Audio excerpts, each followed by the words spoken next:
Number 1. Greek fire. Somewhere around 672 AD, Byzantine naval commanders unleashed something onto the waters near Constantinople that their enemies had never seen and could not explain.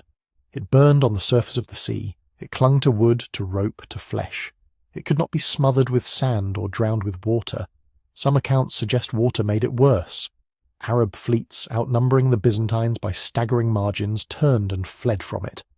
The weapon was called Greek fire, and for nearly 5 centuries it functioned as the empire's single most decisive military secret. The formula never left a small circle of imperial chemists. It was delivered through pressurized bronze siphons mounted on warships, sprayed in streams of liquid flame across enemy hulls. The exact composition, whether petroleum-based, quicklime-laced, or something stranger, remains genuinely unknown to this day. What makes the disappearance so unsettling is not that the Byzantines lost the recipe. It's that an empire fighting for survival, one that had used this weapon to repel invasion after invasion, somehow allowed it to slip entirely out of existence. No fragment, no partial record, nothing. Number 2. The Antikythera mechanism. In 1901, sponge divers hauling wreckage from a 2,000-year-old shipwreck off the Greek island of Antikythera pulled up something that did not belong in any history of ancient technology that anyone had written. It was a corroded bronze lump roughly the size of a shoebox. Inside it, researchers eventually found a system of at least 37 interlocking gears, hand-cut, precisely calibrated, engineered to track the movements of the sun and moon, predict lunar eclipses, and calculate the cycles of the Greek astronomical calendar simultaneously. Modern researchers who examined it with X-ray tomography described a level of mechanical sophistication that should not have existed for another 14 centuries. Clockwork of this density and precision did not reappear in the historical record until medieval Europe around 1300 AD, and that gap is the thing that refuses to stay quiet, not the device itself, but the silence around it.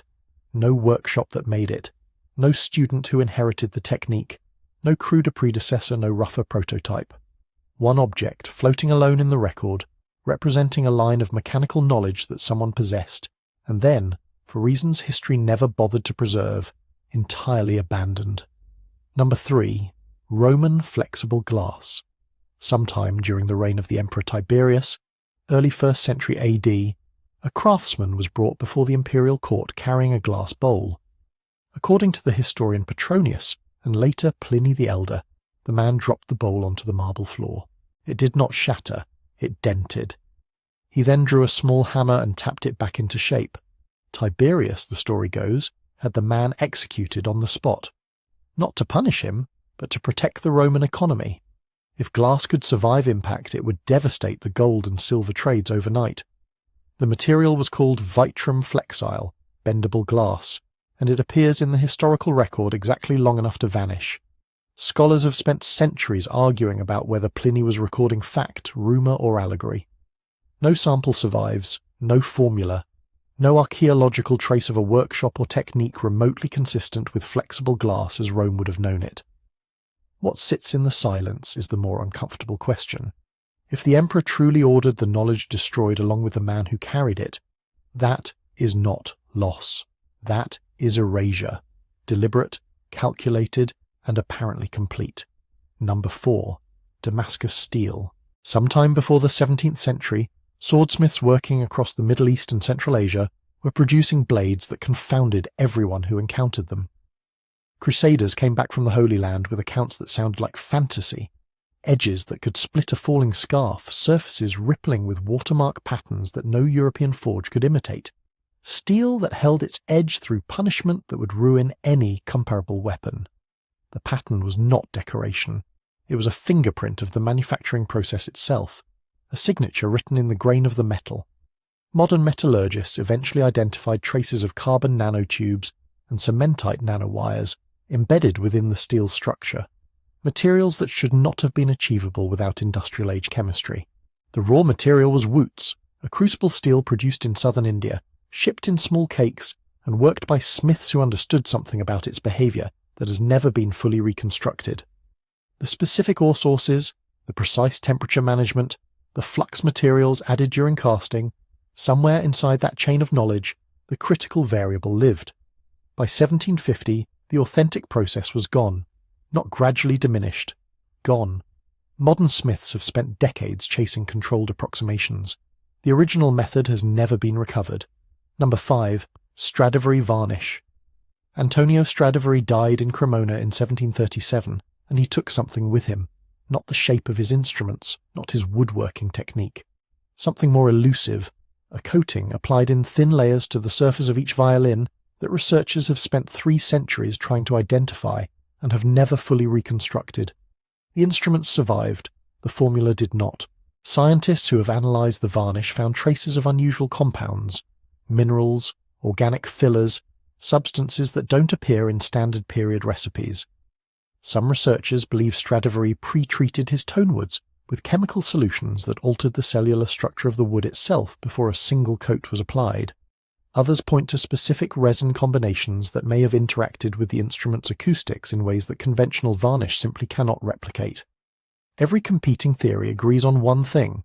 Whatever process existed in that workshop on the Via Utensile, it died with the craftsman who practiced it. His apprentices continued building instruments. His neighbours continued working in the same tradition. But the specific knowledge embedded in that varnish, the material process, the sequence, the chemistry, quietly vanished from the record, leaving behind only the sound it once protected. Number 6. Starlite. In the late 1970s, a hairdresser from Blackburn named Maurice Ward began experimenting in his kitchen with polymer compounds, mixing materials by instinct and intuition until he arrived at something he couldn't fully explain himself. He called it Starlite, and what it allegedly did defied every expectation of modern material science. Ward demonstrated it repeatedly, blowtorches applied directly to coated surfaces, leaving the material beneath untouched. NASA tested samples. Defense contractors flew representatives to his home. A raw egg coated in Starlite, exposed to a blowtorch for 45 seconds, was cracked open, still raw on the inside. The heat simply wasn't conducting. But Ward refused every contract, every licensing deal, every serious offer from institutions with the resources to study it properly. He feared losing control of the formula, and so he held it close, granting access to samples but never the composition itself. He died in 2011. His family inherited whatever records remained, and since then, nothing. No verified formula has surfaced. No independent synthesis has been confirmed. A material that withstood temperatures exceeding those at the surface of the sun quietly disappeared into the silence that follows a man who trusted no one. Number 7.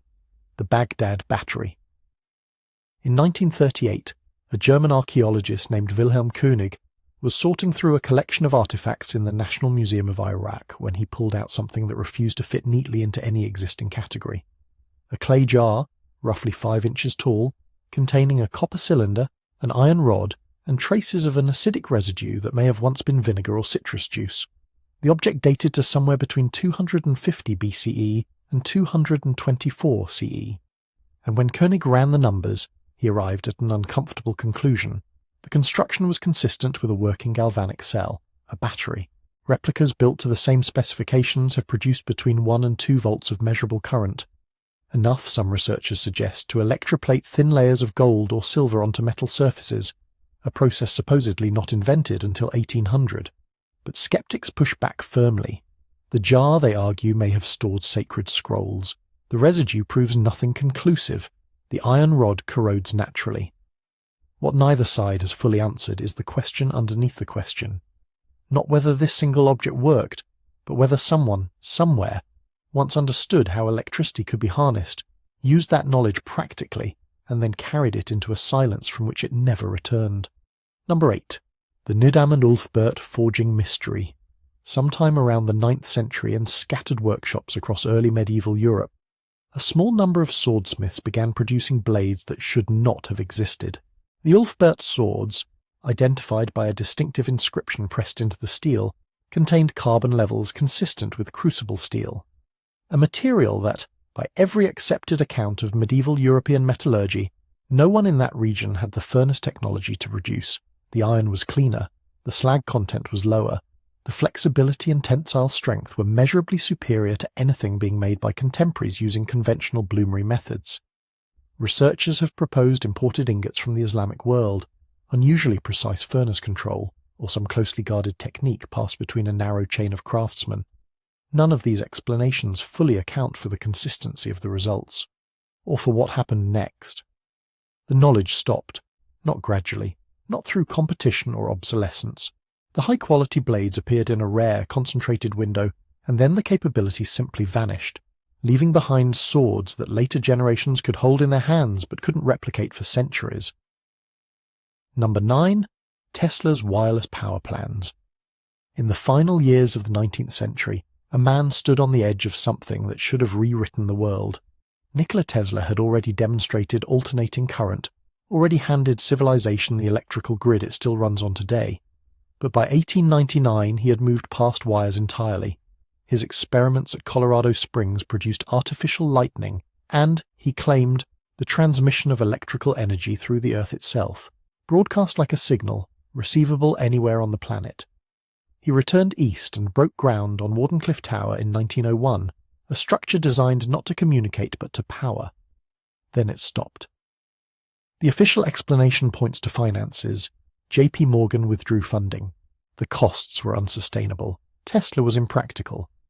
But those who have studied his notes closely point to something harder to dismiss, that the technology he was building had no meter, no way to charge by the unit consumed. Wireless power delivered to anyone with a receiver is power that cannot be sold.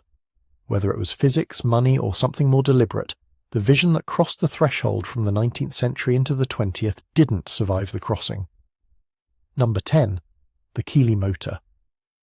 In the winter of 1874, a Philadelphia mechanic named John Worrell Keely invited a room full of investors to watch water become something else entirely. He fed a small amount into a brass cylinder, turned a valve, and claimed the resulting vibrations generated a force that dwarfed anything steam or combustion could produce. The needle on his gauge swung hard. The crowd leaned forward. Over the next 2 decades, Keely raised what would be millions in today's dollars. His demonstrations were extraordinary. Pressures that defied explanation, machinery that hummed and responded as though alive. Supporters called him the century's greatest discovery. Scientists called him a fraud. When he died in 1898, investigators tore apart his laboratory and found hidden tubes, concealed chambers, pressurized tanks buried beneath the floorboards. The official verdict came down swiftly: elaborate hoax. But some of his devices have never been fully explained. The mechanism behind certain demonstrations still doesn't map cleanly onto the fraud theory. And that tension is where every entry on this list finally meets. Whether these technologies failed, were deliberately buried, or simply arrived before anyone knew what to do with them, the pattern is the same. Something existed. Then, without satisfying explanation, it didn't.